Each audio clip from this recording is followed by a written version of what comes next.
ಸ್ವಾತಿಗೆ ಬೆಳ್ಳಿ ಕಂಡು ಇಷ್ಟ ಇಲ್ಲ ಅನ್ನಂಗಿದ್ರೆ ಅವ್ರು ಬರ್ತಾರೆ ಯಾಕೆ ಹೊಡೋಕೆ ತಪ್ಕೊಂತಿದ್ಲು?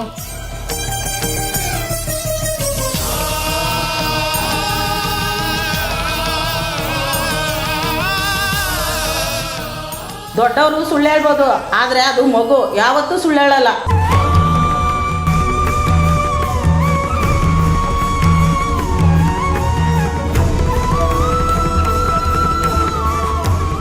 ನಾನು ಬೆಳ್ಳಿ ವಿರುದ್ಧ ನೆನೆ ತಪ್ಪು ಮಾತಾಡಿದ್ದೀನಿ ತಾಯಿ, ನಾನು ಕ್ಷಮಿಸಿಬಿಡು ತಾಯಿ.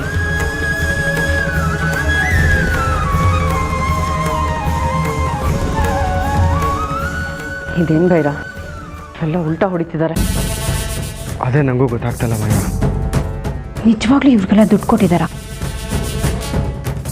ನಮ್ಮ ವಿರುದ್ಧವಾಗಿ ಮಾತಾಡ್ತಿದ್ದಾರೆ. ನೋಡ್ರೆ ಮಾಯ ತನ್ನ ಮಗುನ ನೋಡ್ಕೊಂಡಿದ್ದಾಳ, ಊಟ ಮಾಡ್ತಿದ್ದಾಳ? ಹೇಳಿ ನೀವೇ.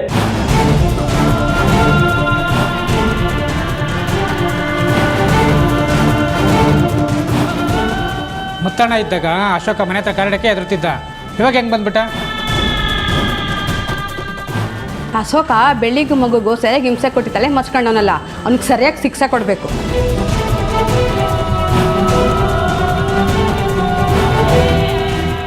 ಅಶೋಕ ಎದುರಿಸಿ ಬೆದರಿಸಿರೋದಕ್ಕೆ ಬೆಳ್ಳಿ ಇವತ್ತು ಸಾಯ್ತೀನಂತ ಭಯ ಪಟ್ಕೊಂಡು ಹೊರಟಿರೋದು.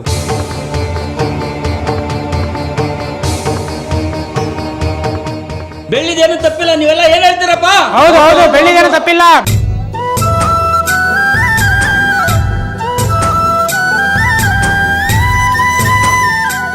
ಸಾಕು ನಿಲ್ಲಿಸ್ರಿ. ಏನ್ ಗೌಡ್ರೆ, ನಿನ್ನೆ ಒಂಥರ ಇವತ್ತೊಂಥರ ಮಾತಾಡ್ತಾ ಇದ್ದೀರಾ? ಇದು ಪಂಚಾಯತಿಗೆ ವಿರುದ್ಧ ತಾನೆ? ನಿನ್ನೆ ಬೆಳ್ಳಿ ವಿರುದ್ಧ ತಪ್ಪು ಮಾತಾಡಿದ್ವಿ, ಇವಾಗ ಸರಿ ಮಾಡ್ಕೊಂಡಿದ್ವಿ. ಇದ್ಯಾವ ಸೀಮೆನೇ ಗೌಡ್ರೆ, ನಾವು ಸ್ಟೇಷನ್ಗೆ ಹೋಗ್ತೀವಿ. ಬೈರಾ, ತಪ್ಪು ಮಾಡಿರೋ ಅಶೋಕನ್ ಪರವಾಗಿ ಮಾತಾಡ್ತಾ ಇದೆಯಲ್ಲ? ಅಶೋಕ ಸ್ಟೇಷನ್ಗೆ ಹೋಗ್ತಾನ? ಹೋಗ್ಲಿ, 15 ವರ್ಷ ಊರಿಂದ ಬಹಿಷ್ಕಾರ ಹಾಕ್ತೀನಿ, ನೋಡ್ತೀಯಾ?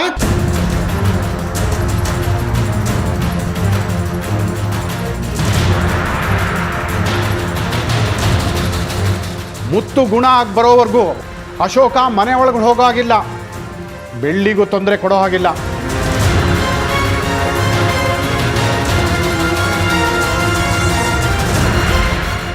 ಇನ್ಮೇಲೆ ಸ್ವಾತಿ ಬೆಳ್ಳಿ ಹತ್ರನೇ ಇರ್ತಾಳೆ.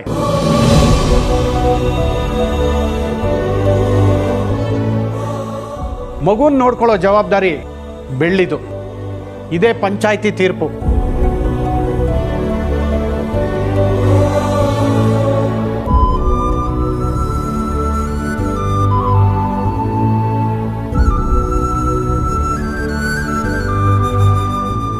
ಹಂಗಂತ ಅಶೋಕ ಏನಾದರೂ ಕೆಟ್ಟದಾಗ ನಡ್ಕೊಂಡ್ರೆ ನಾವೇ ಶಿಕ್ಷೆ ಕೊಡಬೇಕಾಗುತ್ತೆ.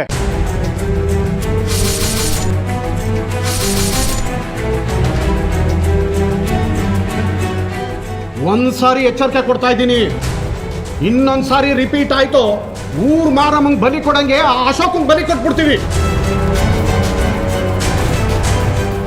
ಆಯ್ತು ಗೌಡ್ರೆ, ಊರ್ ಪಂಚಾಯತಿ ತೀರ್ಪನ್ನ ನಾವು ಗೌರವಿಸ್ತೀವಿ.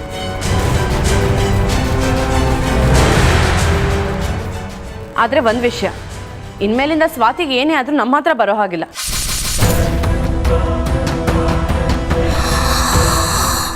ಬೆಳ್ಳಿನೇ ಪೂರ್ತಿ ಜವಾಬ್ದಾರಿ ತಗೋತಾಳೆ ಅಂತ ಒಪ್ಕೊಂಡ್ರೆ ಮಾತ್ರ ಅವಳು ಸ್ವಾತಿನ ಇಲ್ಲಿಂದ ಕರ್ಕೊಂಡು ಹೋಗ್ಬೋದು.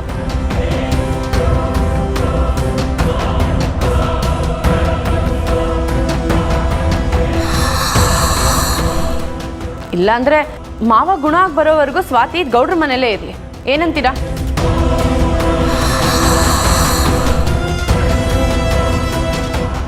ಇದಕ್ಕೆ ನೀನೇನಮ್ಮ ಹೇಳ್ತೀಯ ಬೆಳ್ಳಿ? ಸ್ವಾತಿ ಪೂರ್ತಿ ಜವಾಬ್ದಾರಿ ನಂದೆ, ನಾನೇ ಅವಳನ್ನ ನೋಡ್ಕೋತೀನಿ.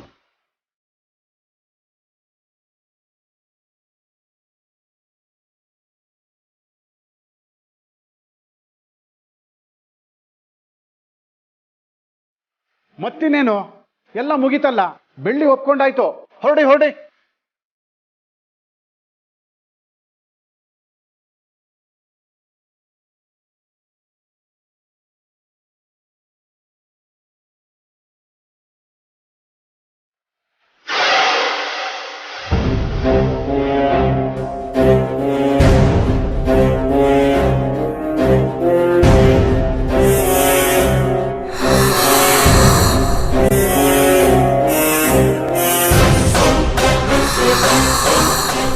ಇದೇನಾ ನಿಮ್ ವ್ಯವಸ್ಥೆ?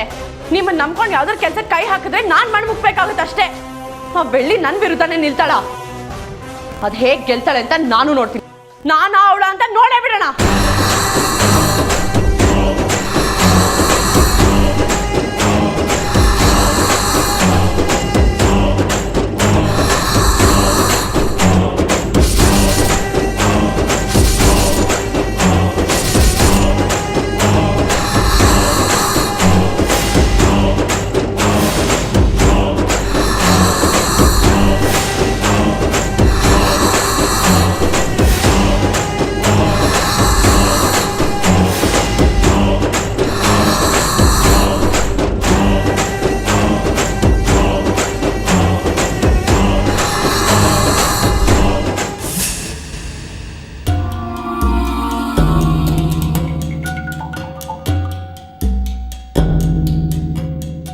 ಇಷ್ಟು ಜನ ಇದ್ದೀರಾ, ಒಂದ್ ಕೆಲ್ಸನೂ ಸರಿಯಾಗಿ ಮಾಡಕ್ಕಾಗ್ಲಿಲ್ಲ ನಿಮ್ ಕೈಲಿ.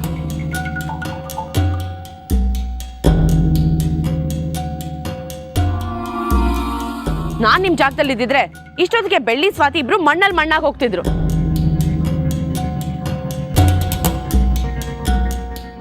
ನಿಮ್ಮಿಂದ ಸಾಯಿಸೋದಿರ್ಲಿ, ಆ ಸ್ವಾತಿನ ಬೆಳ್ಳಿಯಿಂದ ದೂರ ಮಾಡೋಕ್ಕೂ ಆಗ್ತಿಲ್ಲ. ಛೇ, ನಮ್ಮ ಹತ್ರ ದುಡ್ಡಿಸ್ಕೊಂಡವರು ಪಂಚಾಯತಿಲಿ ನಮಗೆ ಉಲ್ಟಾ ಹೊಡಿತಾರೆ ಅಂತ ನಿಜವಾಗ್ಲೂ ಗೊತ್ತಿರ್ಲಿಲ್ಲ ಮಯ್ಯ. ದುಡ್ಡು ಹಂಚಿದೀನಿ, ಊಟ ಕೊಟ್ಟಿದೀವಿ, ತೀರ್ಪು ನಮ್ ಕಡೆಗೇನೆ ಅಂತ ಹೇಳ್ದೆ. ಕೊನೆಗೆ ಸರಿಯಾಗಿ ನಾಮ ಹಾಕಿದ್ರು ನೋಡು. ಇನ್ನು ಈ ಅಶೋಕನ್ನ ಎಷ್ಟು ನಂಬಿದ್ದೆ.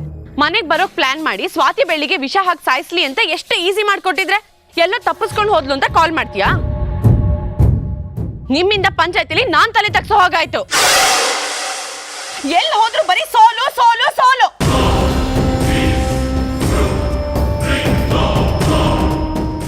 ಒಂದ್ಸರಿ ಆದ್ರೂ ಗೆಲ್ಸೋ ಪ್ರಯತ್ನ ಮಾಡಿ.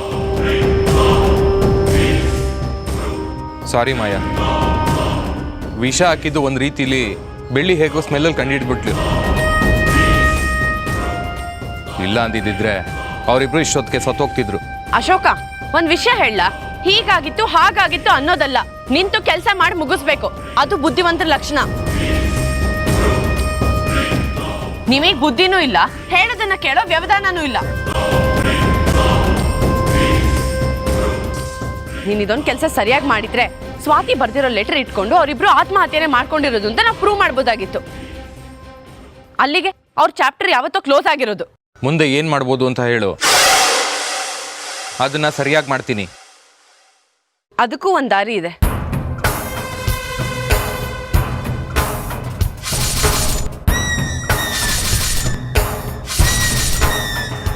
ಆದ್ರೆ ನಮಗಿರೋದು ಇದೆ ಕೊನೆ ಚಾನ್ಸ್. ಏನಾದ್ರೂ ಮಿಸ್ ಆದ್ರೆ ಇನ್ಯಾವತ್ತೂ ಸ್ವಾತಿನ ಬೆಳ್ಳಿಂದ ದೂರ ಮಾಡಕ್ಕಾಗಲ್ಲ. ಏನು ಉಪಾಯ ಮಾಡಿದ್ಯಾ ಮಾಯಾ? ಪಂಚಾಯತಿಯವರು ಏನೇ ತೀರ್ಪು ಕೊಟ್ಟಿರ್ಬೋದು, ಆದ್ರೆ ಅದರಲ್ಲಿ ನಮಗೆ ಉಪಯೋಗ ಆಗೋ ವಿಷಯ ಇದೆ. ನಮ್ಗೆ ಉಪಯೋಗ ಆಗದ ಏನದು? ನಾವ್ ಇಷ್ಟು ದಿನ ಊರಿನ ಜನಕ್ಕೆ ಯಾವ್ದೋ ಒಂದು ವಿಷಯನ ತುಂಬಾ ನಂಬಿಸಿದೀವಿ. ಯಾವ ವಿಷಯ ಹೇಳು? ಸ್ವಾತಿ ಬೆಳ್ಳಿ ಹತ್ರ ಇದ್ರೆ ಅವಳ ಪ್ರಾಣಕ್ಕೆ ಅಪಾಯ ಇದೆಯಾ ಅಂತ.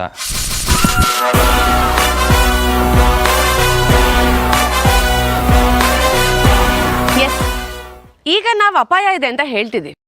ಮುಂದೆ ಸ್ವಾತಿಗೆ ನಾವೇ ಅಪಾಯ ತಂದಿಟ್ರೆ ಹೇಗಿರುತ್ತೆ? ಸ್ವಾತಿಗೆ ತೊಂದರೆ ಆದ್ರೆ ಅದಕ್ಕೆ ಯಾರು ಹೊಣೆ? ಇನ್ಯಾರು? ಬೆಳ್ಳಿನೇ. ಆಗ ಊರ್ ಜನ ಎಲ್ಲ ಯಾರನ್ನ ಟಾರ್ಗೆಟ್ ಮಾಡ್ತಾರೆ? ಬೆಳ್ಳಿನ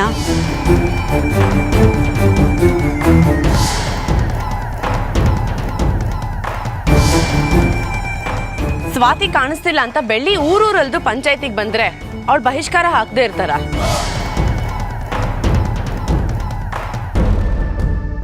ಹಾಕೇ ಹಾಕ್ತಾರೆ. ಆಮೇಲೆ ಬೆಳ್ಳಿ ಏನ್ ಮಾಡ್ತಾಳೆ? ನಮ್ಮಿಂದ ಆರಾಮಾಗಿ ದೂರ ಹೊರಟೋಗ್ತಾಳೆ. ಆಗ ನಾವ್ ಅನ್ಕೊಂಡಿದ್ದು ನಡ್ದೆ ನಡೆಯುತ್ತೆ.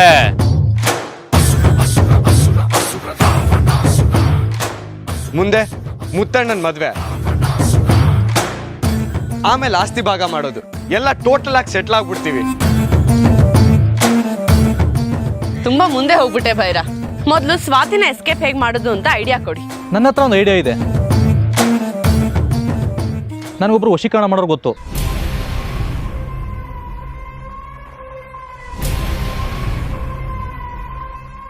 ಅವ್ರು ಬಂದರೆ 5 ನಿಮಿಷದಲ್ಲಿ ಸ್ವಾತಿನ ಕಿಡ್ನಾಪ್ ಮಾಡ್ಬೋದು. Good, very good. ಹಾಗಾದ್ರೆ ಇವತ್ತು ರಾತ್ರಿನೇ ಸ್ವಾತಿನ ಕಿಡ್ನಾಪ್ ಮಾಡಿ ಯಾರಿಗೂ ಕಾಣದೇ ಇರೋ ಜಾಗದಲ್ಲಿ ಇಡಬೇಕು, ತಿಳಿತಾ? ಅದನ್ನು ನಾನು ಮಾಡ್ತೀನಿ. ಸ್ವಾತಿ ಎಲ್ಲಿದ್ದಾಳೆ ಹೇಗಿದ್ದಾಳೆ ಅಂತ ಸಣ್ಣ ಸುಳಿವು ಸಿಗಲ್ಲ.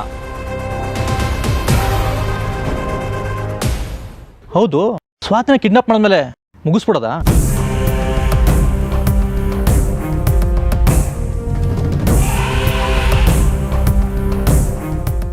ನಾವು ಅಲ್ಲಿವರೆಗೂ ಹೋಗೋದು ಬೇಡ. ಸ್ವಾತಿ ನಮ್ಮ ವಶದಲ್ಲೇ ಇರಬೇಕು. ಜೊತೆಗೆ ಜೀವಂತವಾಗೂ ಇರಬೇಕು.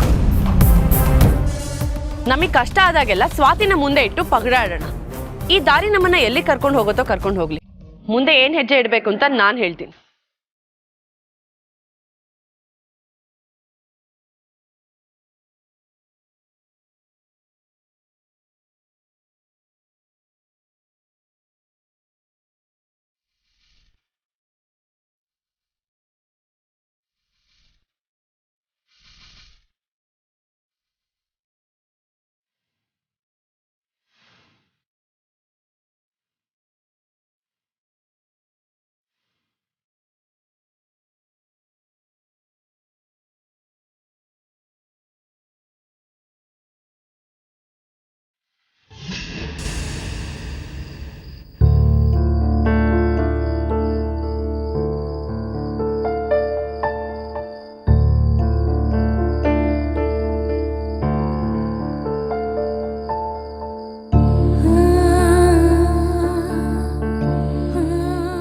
ಚಿಕ್ಕಿ, ನಾನು ಬಂದಾಯ್ತಲ್ಲ, ಇನ್ಯಾಕೆ ಬೇಜಾರಾಗಿದ್ಯಾ? ನನ್ನ ಜಾಗದಲ್ಲಿ ಮುತ್ತು ಮಾವ ಏನಾದರೂ ಇದ್ದಿದ್ರೆ ಎಷ್ಟು ನೊಂದ್ಕೋತಿದ್ರು ಅಂತ ಯೋಚನೆ ಮಾಡ್ತಿದ್ದೆ. ಸ್ವಾತಿ, ನೀನ್ ಮತ್ತೆ ಸಿಕ್ಕಿದ್ಯಾ ಅನ್ನೋದು ತುಂಬಾ ಖುಷಿ ಇದೆ. ಆದ್ರೆ ನೀನ್ ಸಿಕ್ಕಿದೆಯಲ್ಲ ಅಂತ ಸಂತೋಷ ಪಡ್ಬೇಕಾ, ಇಲ್ಲ ಎಲ್ಲ ಒಳ್ಳೇದ್ ನಡೀತಿದೆ ಅಂತ ಸಮಾಧಾನ ಮಾಡ್ಕೋಬೇಕಾ? ಒಂದು ಗೊತ್ತಾಗ್ತಿಲ್ಲ. ಚಿಕ್ಕಿ, ನಾವು ನಮ್ಮನೆಗೆ ಹೋಗೋದ್ ಬೇಡ. ಇದು ನಮ್ಮನೆ ಇದ್ದಾಗೆ ಅಲ್ವಾ, ಇಲ್ಲೇ ಇದ್ಬಿಡೋಣ. ಇದು ನಮ್ಮನೆ ಅಲ್ಲ ಪುಟ್ಟ, ನಾವು ನಾಳೆ ನಮ್ಮನೆಗೆ ಹೋಗೋಣ, ಸರಿನಾ? ಅಲ್ಲಿ ಮಾಯಾ ಅಕ್ಕ ಎಲ್ಲರೂ ಇರ್ತಾರೆ. ಪುಟ್ಟ, ಊರ್ನವ್ರು ನಮ್ಮ ಜೊತೆಲೇ ಇದ್ದಾರೆ ಅಲ್ವಾ, ನೀನೇನು ಅದಕ್ಕೆ ತಲೆ ಕೆಡಿಸ್ಕೋಬೇಡ. ಸರಿ ಚಿಕ್ಕಿ, ನಾನು ಹೊರಗಡೆ ಆಟ ಆಡ್ತಿರ್ತೀನಿ, ಆಮೇಲೆ ಬರ್ತೀನಿ. ಸರಿ ಪುಟ್ಟ, ತುಂಬಾ ಹೊತ್ತಾಗಿದೆ, ಆದ್ರೆ ಬೇರೆ ಎಲ್ಲೂ ಹೋಗ್ಬಾರ್ದು, ಹುಷಾರಾಗಿ ಆಟ ಆಡ್ಕೊ. ಹಾ.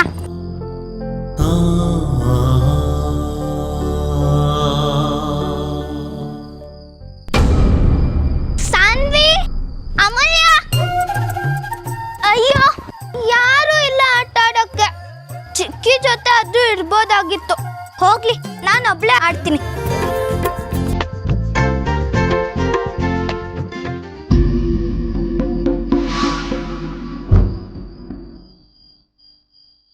ಐ ಬಲನ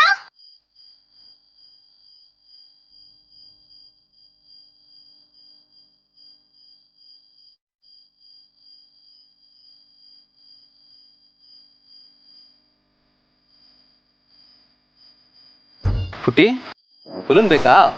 ಹಾ, ನನಗೂ ಬೇಕು. ದುಡ್ಡಿದ್ಯಾ?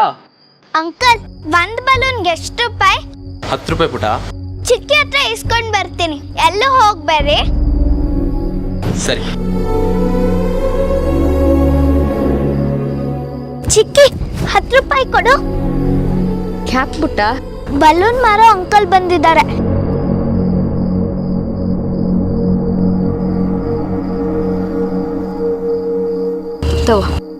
ಥ್ಯಾಂಕ್ ಯು ಚಿಕ್ಕಿ. ಏ ಹುಷಾರು. ಒಳ್ಳೆ ಹುಡುಗಿ. ತಗೊಳ್ಳಿ ಅಂಕಲ್ ದುಡ್ಡು.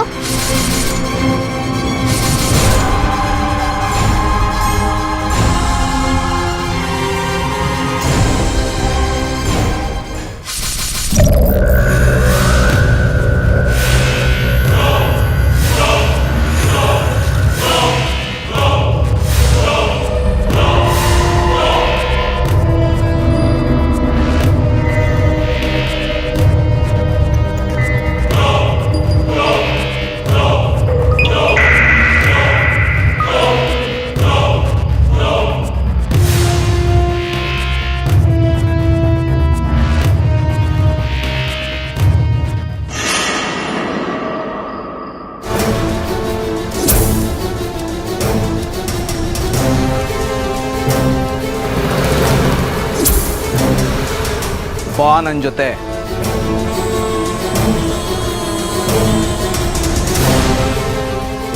ಬಾ ನನ್ನ ಜೊತೆ. ಬಾ. ಬಾ ನನ್ನ ಜೊತೆ.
ಸ್ವಾತಿ, ಸ್ವಾತಿ,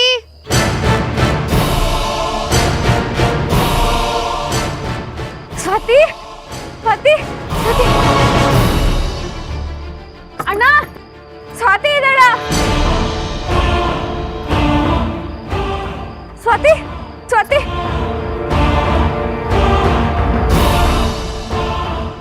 ಅಕ್ಕ, ಅಣ್ಣ, ಯಾರಿಲ್ಲ ಹೋಗಮ್ಮ. ಸ್ವಾತಿ, ಸ್ವಾತಿ, ಸ್ವಾತಿ, ಅಯ್ಯೋ ದೇವ್ರೆ, ಮನೆಗೇನಾದ್ರೂ ಹೋದ್ಲಾ?